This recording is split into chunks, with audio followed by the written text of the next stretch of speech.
ಸ್ನೇಹಿತರೆ ನಮಸ್ಕಾರ. ಯೂಶಲಿ ಗರ್ಭಕೋಶ ತೆಗೆದ್ಮೇಲೆ ಮಂಡಿ ನೋವು, ಸೊಂಟ ನೋವು ಯೂಶಲಿ ಸ್ಟಾರ್ಟ್ ಆಗುತ್ತೆ ಅಥವಾ ಮುಂಚೆ ಇದ್ರೆ ನೋವು ಅದು ಜಾಸ್ತಿ ಆಗುತ್ತೆ. ಜಾಸ್ತಿ ಆಗೋದಕ್ಕೆ ಮೇನ್ ರೀಸನ್ ಬಂದು ಹಿಸ್ಟೆಕ್ಟಮಿ ಆದಮೇಲೆ ಬಾಡಿಲಿರ್ತಕ್ಕಂಥ ಹಾರ್ಮೋನ್ ಇಂಬ್ಯಾಲೆನ್ಸ್ ಆಗಿ, ಹಾರ್ಮೋನ್ ಇಂಬ್ಯಾಲೆನ್ಸಿಂದ ಆಸ್ಟಿಯೋಪೊರೋಸಿಸ್ ಆಗಿ ನಮಗೆ ನೋವುಗಳು ಬರೋಕ್ಕೆ ಸ್ಟಾರ್ಟ್ ಆಗುತ್ತೆ.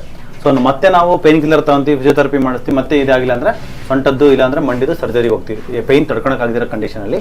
ಬಟ್ ಇದೇ ಹಾರ್ಮೋನ್ ನಾವು ಸರಿ ಮಾಡಿಕೊಂಡ್ರೆ ಅಂದರೆ ಬಯೋಐಡೆಂಟಿಕಲ್ ಹಾರ್ಮೋನ್ ರಿಪ್ಲೇಸ್ಮೆಂಟ್ ಥೆರಪಿ ಅಂದರೆ BHRT ಅಂತ ಕರಿತೀವಿ. ಜಸ್ಟ್ ಮಾತ್ರೆಗಳು ತಗೊಳೋದಿರುತ್ತೆ. ಅದನ್ನು ಮಾಡಿಕೊಂಡು ನಾವು ಪೇಯ್ನನ್ನು ವಾಸಿ ಮಾಡ್ಕೊಳೋದಕ್ಕೆ, ಕಂಪ್ಲೀಟಾಗಿ ಪೇಯ್ನ್ ರಿವರ್ಸ್ ಮಾಡ್ಕೊಳೋದಕ್ಕೆ ಅಂದರೆ ಬೋನನ್ನು ಗಟ್ಟಿ ಮಾಡ್ಕೊಳೋದಕ್ಕೆ ಒಂದು ಆಪ್ಷನ್ ಇರುತ್ತೆ. ನೀವು ಮನೆಯಲ್ಲಿ ಏನು ಮಾಡ್ಬೋದು ಅಂತ ಆಲ್ರೆಡಿ ಹೇಳಿದ್ದೀನಿ. ಕೊಬ್ಬರಿ ಎಣ್ಣೆ ಕುಡಿಯೋದು, ಜಾಸ್ತಿ ಹೈ ಪ್ರೋಟೀನ್ ಡಯಟ್ ಅಂದರೆ ಮೆಂತೆಕಾಳು ತಿನ್ನೋದು, ವೆಜಿಟೇರಿಯನ್ಸ್ ಆದರೆ ಸ್ವಲ್ಪ ಎಳ್ಳು ತಿನ್ನೋದು, ಮತ್ತು ಜಾಸ್ತಿ ಶೇಂಗಾ ಬೀಜ ಎಣ್ಣೆಕಂಡು ತಿನ್ನೋದು ಹೈ ಪ್ರೋಟೀನು, ಪ್ಲಸ್ ಈ ಪೀನಟ್ ಬಟರು, ಪ್ಲಸ್ ಕಡಲೆಕಾಳು ಅದರಲ್ಲಿ ಹೈ ಪ್ರೋಟೀನ್ ಇರುತ್ತೆ, ಚೆನ್ನ ಅಂತ ಕರಿತೀವಲ್ಲ ಅದು. ಇದನ್ನೆಲ್ಲ ಜಾಸ್ತಿ ಯೂಸ್ ಮಾಡ್ತಾ ಹೋಗಿ.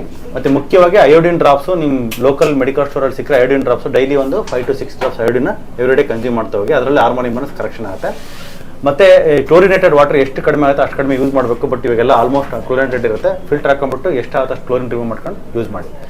ಸೊ ನಮ್ಮ ಜೊತೆ ಇದ್ದಾರೆ ಶೈಲಜಾ ಮೇಡಮ್ ಅಂತ. ಅವ್ರಿಗೆ ಗರ್ಭಕೋಶ ತೆಗೆದು 2 years ಆಯಿತು. ಆ ಗರ್ಭಕೋಶ ತೆಗೋಕ್ಕಿಂತ ಮುಂಚೆ ಅವ್ರ ದೇಹ ಹೆಂಗಿತ್ತು, ಅದು ತೆಗೆದ್ಮೇಲೆ ಹೆಂಗಾಯ್ತು ಅಂತ ಅವ್ರ ಜಸ್ಟ್ ಒಂದು ಅನುಭವ ಕೇಳೋಣ. ನಿಮ್ಮದು ಗರ್ಭಕೋಶ ತೆಗೆದು ಎಷ್ಟು ದಿನ ಆಯಿತು? 2 ವರ್ಷ ಆಯಿತು. 2 ವರ್ಷ ಆಯ್ತಾ? ಸೊ ಅದು ನಿಮಗೆ ಅದಕ್ಕಿಂತ ಮುಂಚೆ ಅದಾದಮೇಲೆ ನಿಮ್ಗೆ ಏನು ಅನುಭವ ಅನ್ನಿಸ್ತಾ ಇದೆ? ಏನೇನೆಲ್ಲ ಬಾಡಿಯಿಂದ ಚೇಂಜಸ್ ಆಯಿತು? ನನಗೆ ಗರ್ಭಕೋಶ ತೆಗೆದ್ಮೇಲೆ ಮಂಡಿ ನೋವು ಫಸ್ಟ್ ಒಂದು ಕಾಲು ಮಂಡಿ ನೋವು ಸ್ಟಾರ್ಟ್ ಆಯಿತು. ಆಮೇಲೆ ಅದಾದ ಒಂದು ಸ್ವಲ್ಪ ದಿವಸಕ್ಕೆ ತಿರುಗಿ ಇನ್ನೊಂದು ಮಂಡಿ ನೋವು ಸ್ಟಾರ್ಟ್ ಆಯಿತು. ಈಗ ಎರಡೂ ಒಂದೇ ಯೂಕಲನ್ಗೆ ನೋವಾಗ್ತಾ ಇದೆ.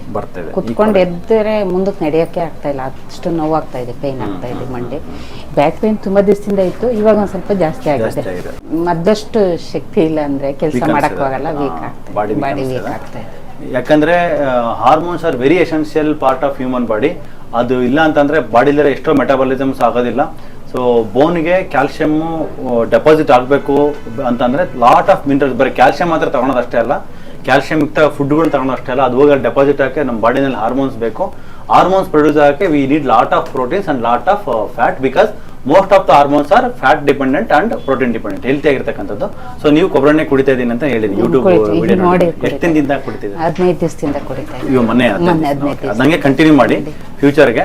ಮತ್ತೆ ನಾನೊಂದು ಮಾತ್ರೆ ಒಂದು ಸಪ್ಲಿಮೆಂಟ್ ಕೊಟ್ಟಿದ್ದೀನಿ, ಹಾರ್ಮೋನ್ ಸಪ್ಲಿಮೆಂಟ್. ಇದು 3 months ತಗೊಂಡ್ಬಿಟ್ಟು ಆಮೇಲೆ ಪ್ರತಿ ವರ್ಷ ಅಮೆಝಾನಲ್ಲೇ ತರಿಸ್ಕೊಳ್ಳಿ, ಅಮೆಝಾನಲ್ಲೇ ಫ್ಲಿಪ್ಕಾರ್ಟಲ್ಲಿ ತರಿಸ್ಕೊಂಡು ಪ್ರತಿ ವರ್ಷ 3 ತಿಂಗಳು ತಗೊಳ್ಳಿ.